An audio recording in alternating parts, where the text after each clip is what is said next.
খুব শুভ সকাল। র্যাব 6 খুলনা কর্তৃক আয়োজিত আজকের এই মিডিয়া ব্রিফিং এ আমি আপনাদের সবাইকে স্বাগত জানাচ্ছি। র্যাব প্রতিষ্ঠার লগ্ন হতে বিভিন্ন অপরাধের সাথে সম্পৃক্ত ব্যক্তিবর্গদের দ্রুত আইনের আওতায় আনয়নের ক্ষেত্রে অগ্রণী ভূমিকা পালন করে আসছে। বাংলাদেশ আমার অহংকার এই মূল মন্ত্রে উজ্জীবিত হয়ে র্যাব 6 সকল সদস্য দেশমাতৃকার সেবায় সর্বোচ্চ উৎসর্গ করার জন্য সদা প্রস্তুত। আপনারা ইতিমধ্যে অবগত আছেন, গত 19 আগস্ট 2026 তারিখে খুলনা মহানগরীর লবণচড়া থানাধীন হরিণটানা 80 বিঘা নামক স্থানে কয়েক ঘন্টার ব্যবধানে দুইটি নৃশংস হত্যাকাণ্ড সংঘটিত হয়, যেখানে ভিকটিম মোহাম্মদ মঞ্জুরুল ইসলাম পিতা মোহাম্মদ খোকন তাকে তার পিতার সামনে গুলি করে এবং কুপিয়ে তাকে হত্যা করা হয়।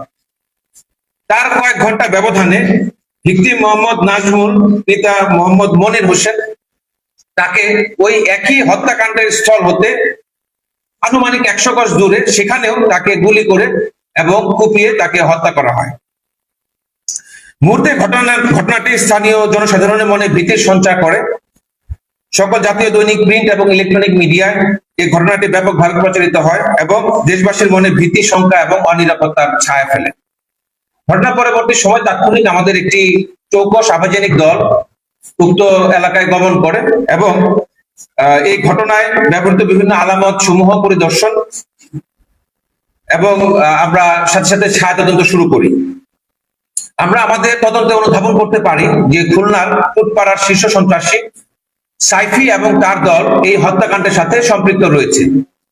তো পরবর্তী কয়েক ঘন্টায় আমরা এই সাইফিকে আটক করার জন্য খুলনা মহানগরীর বিভিন্ন স্থানে আমরা অভিযান পরিচালনা করি। ফাইনালি আমরা গতকাল অর্থাৎ 21 আগস্ট 2026 তারিখে গোপালগঞ্জ সদর থানাধীন মাঝিগাতি বাজার নামক এলাকা হতে এই সন্ত্রাসী সাইফি এবং তার সহযোগী রফিকুল ইসলাম রাকিবকে আমরা আটক করতে সক্ষম হই। প্রাথমিক জিজ্ঞাসাবাদে অভিযুক্ত এই আলামিন হোসেন সাইফি এবং সহযোগী রফিকুল ইসলাম রফিক এই রাকিব এই হত্যাকাণ্ডের সাথে তাদের সম্পৃক্ততার কথা স্বীকার করেছে। অভিযুক্ত সাইফির বর্ণনা অনুযায়ী ভিকটিম নাজমুল সে সাইফি গ্রুপের সদস্য, আবার এই সাইফি সে বি কোম্পানির মতাদর্শী। আবার অন কন্ট্রারি তার বিপরীতে এই ভিকটিম মঞ্জুরুল ইসলাম সাইফির বর্ণনা অনুযায়ী মঞ্জুরুল সে রফিক গ্রুপের সদস্য, সন্ত্রাসী গ্রুপের সদস্য এবং এই রফিক সন্ত্রাসী গ্রুপ তার যারা কিনা পূর্বের যে রোহান পলাশ গ্রুপ ছিল সেই গ্রুপের মতাদর্শী। তো এই রফিক গ্রুপের রফিক সে